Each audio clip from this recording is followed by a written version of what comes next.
My name is David. I had just finished college and was desperately searching for work when I spotted a small, help wanted night attendant sign at a roadside gas station. It sat alone on a 2-lane highway in the Wyoming Badlands. Nothing around for miles but sand, scrub, and a wide open sky. Desperate for cash, I took the shift without hesitation. As twilight faded, the old neon sign finally buzzed to life, and inside a single fluorescent light flickered, casting long shadows down the empty aisles. From the moment I arrived, the station felt eerily isolated and unwelcoming. I arrived exactly at 9 p.m. The only person inside was an older man behind the counter, hunched over a worn logbook under the flickering light. He looked up at me with tired eyes and gave a tight smile that didn't quite reach his face. "So, you're the new night guy," he said in a gravelly voice. "Don't worry about any paperwork or training. We pay $20 an hour, straight cash. Just do what I say." I nodded, though something in the back of my mind scrambled at those words. He handed me a plain gray uniform shirt and motioned for me to change in the back. When I asked him about the previous attendant, he just shrugged. "Last guy saw our rules and split. Guess you'll be different." His tone was casual, but his eyes were not laughing. He was deadly serious. My stomach turned as he walked away through a back door, leaving me alone in the quiet store with the single sheet of light above. Back behind the counter, I unfolded the crumpled piece of paper he'd slid across. The heading said only night shift rules in block letters, and underneath were a list of instructions. My eyes darted across the first line. "If a stranger in a clean black suit walks in, greet him with a firm handshake and offer a bottle of water. Do not look into his eyes." The heart in my chest skipped a beat. I swallowed hard and read the second line. "If you hear distant howling or cries outside, kneel in place and pray silently. The baying of wolves is not what it seems." I could feel my hands starting to sweat. Each rule sounded stranger and more frightening than the last. The man's warning about rules that made other workers quit suddenly made sense. There were 7 lines in total, each more chilling than the one before. As I read the final instruction, my throat went dry. "If the overhead lights ever cut out, lie flat on the floor and cover your face until you hear a demonic scream, then turn the lights back on." When I finished reading, it was already 9:30 p.m. 30 minutes had passed like a blur. No customers had come in yet, and only the steady buzz of the fluorescent lamp filled the silence. I tried to steady my breathing. Everything about that list of rules left me shaken, but I kept my face neutral as I walked around restocking a shelf of potato chips and Sprite bottles. The store was otherwise deserted. Only the hum of the light and the distant chirp of crickets outside broke the stillness. I couldn't help but glance nervously at the doors and windows, half expecting something to happen.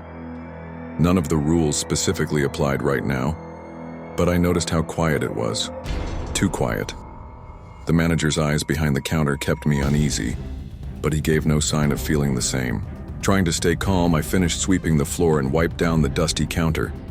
Just as I set the mop aside, a sudden knock-knock came at the glass door behind me. My blood ran cold. My heart leaped into my throat as another sharp knock rang out. I forced myself to obey the only rule that even mentioned any door noise. I did not look. I stayed perfectly still. Moments ticked by with oppressive silence and the faint hum of the refrigerator. Then, with no further knocking, I finally dared to glance out into the parking lot. Nothing. Only the empty darkness under the lone street lamp and the blinking neon sign I had left on. I let out a shaky breath and looked back inside. Everything remained eerily normal. Still, a thin bead of sweat trailed down my neck. I told myself it was probably a piece of metal or animal. Despite the fear, I went back to work, trying to calm my racing pulse. About 10 minutes later, the bell above the door finally jingled. A tall man in a crisp black suit stepped inside the store, his face partially hidden by the glare of the overhead light. I plastered on a friendly smile and greeted him. "Good evening, sir. Can I help you?" He nodded slowly. "Coffee, please," he said in a low voice. I offered to pour him coffee and automatically handed him a bottle of water as a courtesy. The first rule from the list explicitly told me not to make eye contact, so I kept my eyes looking down at the cup. He thanked me quietly, took the bottle and coffee, and left after paying exact change. It was, quite frankly, a strangely mundane encounter in this night of horrors. After he walked out, I noticed my hands trembling on the counter. The whole exchange felt surreal. The man was perfectly ordinary, nothing like what I had imagined reading the rules. Still, I forced myself to believe that I had just followed the rules and everything was fine. For now. The quiet returned. The first customer of the night was gone as if he had never been there, and I was the only one left. The digital clock on the wall showed it was now after 10:12 p.m. To distract myself, I decided to organize the shelves and tidy the place. I wiped down the glass display and restocked a carton of sandwiches, humming a quiet tune to keep my nerves steady. The fluorescent lamp above continued its steady buzz, while outside, the wind picked up just a little. I stole glances at the clock on the wall and tried to keep busy. Despite the simplicity of the tasks, I couldn't shake an unease that the night was only beginning. Every little noise made me tense up. As I adjusted a stack of candy bars, another knock sounded from the back door. My heart froze. Another knock, louder this time, knock, knock, jarred me, and I scrambled to obey the rules I'd memorized. Without looking, I dropped to my knees behind the counter and tucked in tight. My breath was ragged. Another knock-knock echoed. I squeezed my eyes shut, convincing myself that ignoring it would be enough. Then silence. My ears thumped loudly for a few seconds. Finally, I crept an eye open just enough to peer around the counter. The back door, solid metal with a small window, showed only darkness and the empty lot beyond. Whoever was there was gone. I swallowed down the fear in my throat and prayed that the noise had truly been something harmless like a loose panel. My hand still shook as I rose and turned the safety latch on the door just in case. After that scare, I slowed down. The place was still deserted, with only the flickering light casting long, quivering shadows around me. I told myself it had been nothing, the wind, a stray rock, anything but something sinister. I took several deep breaths, scanning every corner of the store with jittery eyes. To steady myself, I went to check the small office at the back. Peeling paint on the walls, half-filled paperwork, the radio low on the shelf. Everything was exactly as I had left it a few minutes ago. There was nobody there. The normalcy of it gave me a small surge of relief. I even cracked a weak smile, thinking how ridiculous I must look, crouched behind the counter at 10:30 p.m. Brushing off the tension, I picked up some paperwork and began filing receipts, focusing on the mundane task. The clock's minutes dragged by. It was nearly 12 a.m. when the next strange thing happened. Without warning, the overhead fluorescent light began flickering wildly and then went out with a pop. Total darkness swallowed the store. My pulse hammered in the sudden silence. Immediately, I remembered the light rule and dropped flat onto the tile floor behind the counter. My hands covered my face just as instructed. For a moment, I lay still, heart pounding so loud I swore it echoed in the quiet store. Then I felt it. Something warm and wet breathing on my skin, on my neck and cheek. A slow, heavy weight settled over my legs, and a claw-like nail scraped down along my calf. My eyes were shut tight. I did not dare look. Every instinct screamed to run or scream, but the rules had me pinned to the ground. I waited helplessly until it happened. Then a horrifying scream pierced the darkness, a high-pitched animalistic shriek full of rage and pain. It felt like it was right over me, screaming. I trembled. After the scream, all went quiet again except for my own heavy breathing. I stayed crouched under the counter for another long, silent minute, listening to nothing but my pounding heart. Finally, slowly, I unclenched and sat up. My hands were covered in dust, and there was a thin line of sweat on my upper lip. With shaking fingers, I fumbled for the light switch on the wall just above the counter. My heart nearly stopped as the fluorescent lamp buzzed and flared back on, bathing me in pale yellow light. Everything was back to normal at first glance. Dusty floor, empty shelves, nothing out of place. My relief was immense.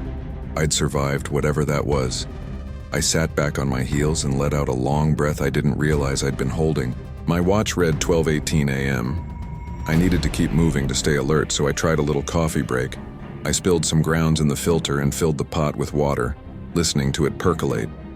The normalcy of waiting for coffee was oddly comforting. A few minutes later, I poured myself a mug and sipped slowly, turning my chair to face the aisles. Time crept on. I remained jumpy, flinching if anything bumped or rattled. The store clock ticked steadily, 12:25, 12:30. No new customers. I reminded myself I was actually doing fine. I had handled every rule so far. My hands still shook as I wiped coffee from the counter, but I was still alive. If the rest of the night stayed this quiet, I might actually make it. I glanced at the clock again, 1:52 a.m. Only a minute remained before the next rule's time. Exactly at 1:53 a.m., I steeled myself and opened the front door. A cold gust hit me as I stepped outside. The night air was crisp and silent, littered with the faint smell of gasoline. Remembering the rule, I looked up at the full moon through the gas pump canopy and whispered softly, "Time honors your beauty." In the light, across the street under an old lamp, I saw her, a tall woman dressed entirely in white. Her dark hair hung loose and her face was pale with an impossible grace. She stared right at me with empty, sad eyes. My heart skipped several beats. After a tense moment, she simply vanished into thin air. Gone. I stood frozen for a second, not sure if I'd imagined it. Then I hurried back inside, closing the door quietly behind me. The store felt emptier than ever. For a heartbeat after that, I allowed myself hope. Maybe that was the last of it. I sat back down behind the counter with my mug of coffee, but barely dared drink. My hands were still shaking uncontrollably. I stared at the wall clock as it ticked on. 1:55. 2:00 a.m. The weird events were happening at specific times, and somehow I was here for all of them. I forced myself to relax a little. After all, half the rules had already come true exactly as they said. The suited stranger, the howling, which I had effectively ignored, the ghostly figure. I was following every instruction to the letter. A small, grim pride flickered. I was surviving. Still, the hair on my arms was on end, and I didn't want to push my luck any further than I already had. I sat quietly for about 15 minutes. No other customers came in. I finished my coffee in one deep breath, then went to wipe down some spills and restock the magazine rack. In the stillness, I heard something, a muffled sob. It came from the restroom. A child's cry. Faint, small, terribly lost. For a moment, I thought a mother had come through and forgotten her baby crying, but no one had entered. Fear shot through me. I remembered the rule about laughter and children. Lock everything and hide. I didn't have time to argue. I shut off the lights and dashed under the counter in one move. I crouched in the dark, heart hammering in my ears, clutching the edge of the counter with sweaty hands. The sobbing grew louder, as if it were right outside, shifting from crying to soft giggles. It was a little girl giggling, sweet and then warped like a demon's taunt. My breath caught. I lay perfectly still, mentally begging that it would pass as the rules said. After what felt like an eternity, the giggling abruptly stopped. I held my breath for a few more seconds in total silence, willing myself to stay safe and hidden. Finally, I slowly reached up and flipped the lights back on. The store's normal, harsh fluorescence returned to my eyes. Everything around me was exactly as I left it. The restroom door was closed, the shelves neat, no tiny footsteps on the floor. I exhaled shakily, not even noticing I had been holding my breath. My mind was numb.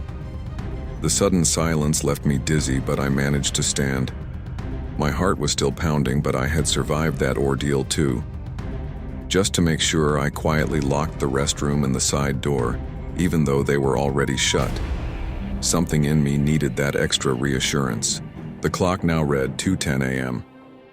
I took a moment to collect myself, rubbing my sore legs and stretching limbs that had cramped under the counter. Despite everything, a part of me felt oddly grateful.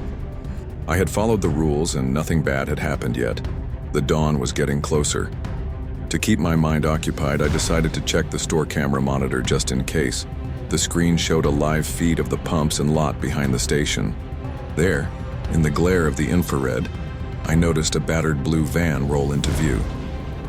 I hadn't seen it approach. It stopped at pump 3. That was strange. I would have heard it if I hadn't been hiding under the counter.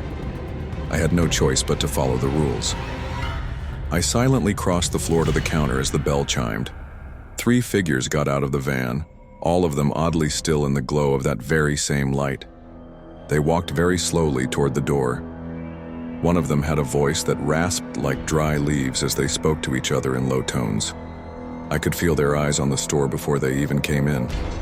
I immediately remembered the van-related rule, the one about avoiding their gaze and offering free gas. I stiffened but did my best to sound calm as I sat down behind the counter out of their direct line of sight. "Evening," I called out. They entered and took their time wandering the aisles. The first figure, a thin man with sunken eyes, shuffled up to the counter with a bag of chips and an energy drink. His voice was a rough whisper as he said, "That'll be $15. I felt my mouth go dry. Following the rule, I forced a smile and held out my hand. "Actually, you guys don't need to pay, it's on me tonight," I said. The man's eyes flickered in confusion for a second. Then he nodded slowly and mumbled a quiet thanks. Without another word, the 3 of them shuffled back out toward their van. The engine roared to life with a rusty clatter as they pulled away. I watched the glow of their taillights fade down the highway and let out a long-held breath. Another line checked off. Another close call survived. Shock still running through me, I sank into a chair as the silence returned. My legs felt weak, trembling slightly beneath me. The next rule was looming, and the clock showed 3:15 a.m. I forced myself to move again. The restroom floor looked pristine, shelves neat and undisturbed. The only thing out of place was me. I felt like I'd been through a war. I wiped down the counter in slow, deliberate motions, trying to calm my racing thoughts. The hum of the fluorescent light above buzzed quietly. Outside, the wind had died down again. Beyond the windows, there was just darkness and the faint glow of the neon sign. I poured another cup of coffee, hoping the caffeine would help me stay awake until morning. It was 3:30 a.m. when the bell rang for the last time. I nearly jumped out of my skin. In the doorway stood a frail old man, his clothes filthy and his hair stringy and unkempt. He moved with a shuffle that seemed both physically difficult and urgent. His voice was a raspy whisper. "Have you seen my daughter?" he asked, eyes searching mine with desperate hope. My mouth went dry. I remembered the strange final rule from the list. Summoning every ounce of composure, I replied, "I'm sorry, no, I haven't seen her. Maybe check back here tomorrow." The man's thin lips trembled in a sad smile. He thanked me in a strangled whisper, then shuffled out into the night as silently as he had come. A heavy silence fell after he left. The last bit of narrative clock said 4:30 a.m. My shift was almost over, but I still had one rule to complete. Without warning, a soft, tinkling laugh drifted over the lot and through the glass door. A child's laugh, but warped and echoing like a specter playing a toy bell. My breath froze. That final rule echoed in my mind. Lock and hide at once. I didn't even think. I lunged to lock the door and kill the lights, plunging the store back into darkness. And dove under the counter again. The giggling immediately escalated into furious pounding. Something slammed on the front door, then pounded on the side windows. Each crash rattled the entire building. Heart hammering, I stayed perfectly still, my hands pressed over my mouth to stifle a scream. The laughter mixed with screeches, a horrifying cacophony, bouncing all around me. I curled up tighter under the counter, trembling violently. I didn't dare breathe until dawn. By now I was probably the picture of terror under that counter. Every minute felt like an hour, but eventually I heard a small beep. The alarm I'd set for 5 a.m. on my watch. It was time. With shaking hands, I slammed on the light switch. Instantly, the pounding and laughter stopped. The store flooded with light and silence fell, deep and absolute. I pushed myself up, legs stiff, heart still pounding out of my chest. The front door was locked and no one was visible inside or out. A faint pale light was already creeping in through the skylight, heralding morning. I remained frozen for a few more moments, almost afraid to feel safe. Finally, I stood straight, wiping tears from my eyes. I had made it. The rest of the shift passed without incident. At 5 a.m. sharp, I turned on the exterior lights and stepped out into the fresh dawn. The sky was a soft purple that promised sunrise soon. Outside the van and its passengers were gone. I counted my earned pay. It was exactly the amount promised, $20 an hour, right down to the last dime. I handed the manager the keys, wordlessly. We both knew that was enough. I started my car, back hunched from the night's tension, and walked away without another glance at that cursed place. The gas station looked completely normal now in daylight, almost boring. But I knew better. Even after I left, the experience haunted me. Every strange detail replayed in my mind. The tapping, the dog-eyed man, the broken screams. I wondered what exactly prowled that station at night. Ghosts, shadow figures, skinwalkers of local legend. I never got any answers. The only lesson I carried forward was simple. If something seems too good to be true, especially if it involves odd rules, run the other way. That night had given me an extra $20, but I realized it could have been my last job or worse. I never worked a graveyard shift again, and I never forgot the price of those strange rules. Sometimes, in the quietest moments, I still half expect to hear that distant laughter or feel a cold presence behind me. But I don't stay around to find out. I learned a secret that night I wish I hadn't. Some places are waiting to trap you in darkness, and some rules are born from nightmares, not reality. If you ever come across a place like that, take my advice. Just drive on by.